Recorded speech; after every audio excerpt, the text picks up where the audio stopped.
Last 3 years have not been at all what I would have scripted for our city.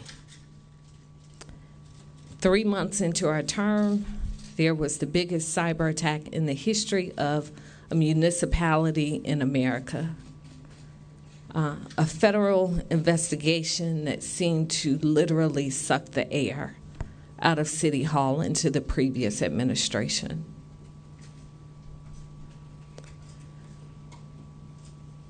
There was last summer, there was a pandemic, there was a social justice movement. There was a madman in the White House. Quite an emotional day for Atlanta Mayor Keisha Lance Bottoms. She opened up about her decision to forego a second bid for mayor of that city.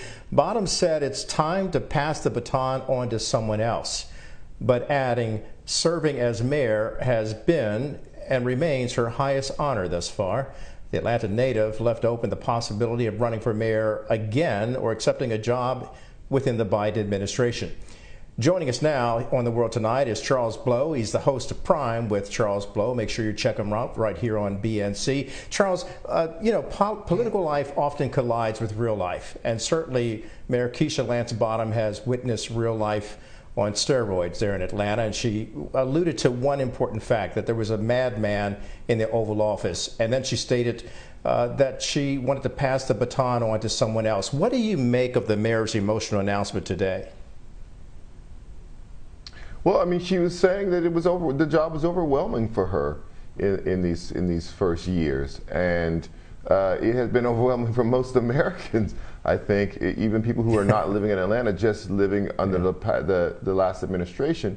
But she had particular issues here in the city of Atlanta that compounded that. And this is a choice that she made. I take her at her word that she made it for her and her family. But the thing about it is that it now throws the entire mayoral campaign and race into flux, because everyone was preparing to run against her. And now that whole calculus has changed. Some people were not even in the race because they thought that she would run.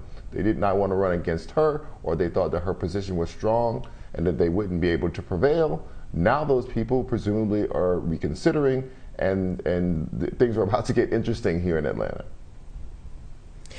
Very much so, and she, in fact, at one point it looked like she would definitely win, even against those people who were challenging her. Now, the mayor referenced some of the challenges she faced during her tenure: the pandemic, a cyber attack, and of course the social justice protests brought on by the death of George Floyd and Rayshard Brooks. But she also had a fight with the Governor Kemp there, just to try to make sure that people in her city were being protected during the COVID-19 challenge. And she herself and her husband experienced bouts of COVID. She had a rough road.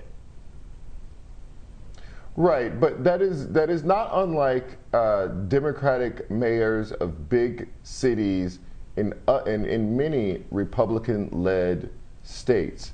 There are no. I always say this: there are no cities in the Constitution.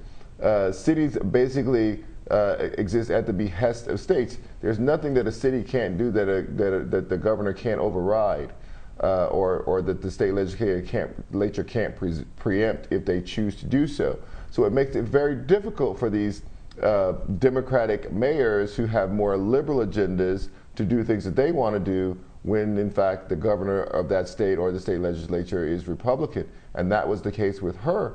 I remember her saying at one point, I hope the mayor is right, but I mean that the governor is right and that things won't get out of control, but I'm worried that they will.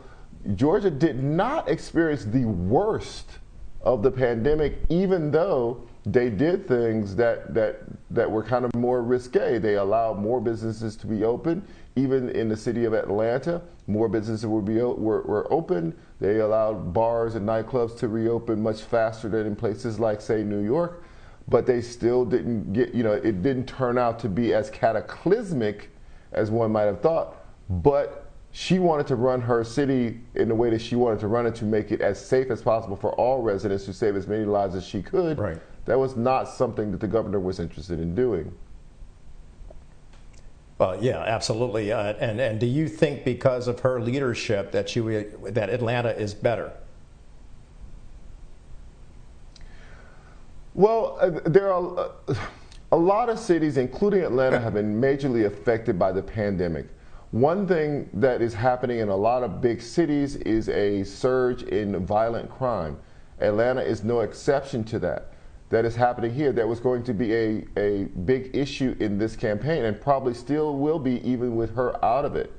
Police morale in the city also took a hit, and that was a big issue and still will be a big issue. So both sides of that coin, both the crime and the criminal justice system, will be big parts of this fight in this election, and there were big issues weighing on Mayor Bottoms. And as you know, of course, Republicans will use that as a whipping post. And again, as the former president of the United States, as well as Matt Kemp there, will start pointing fingers at Democrat-led cities. But Charles, we thank you for joining us today, and we look forward to watching you again tonight.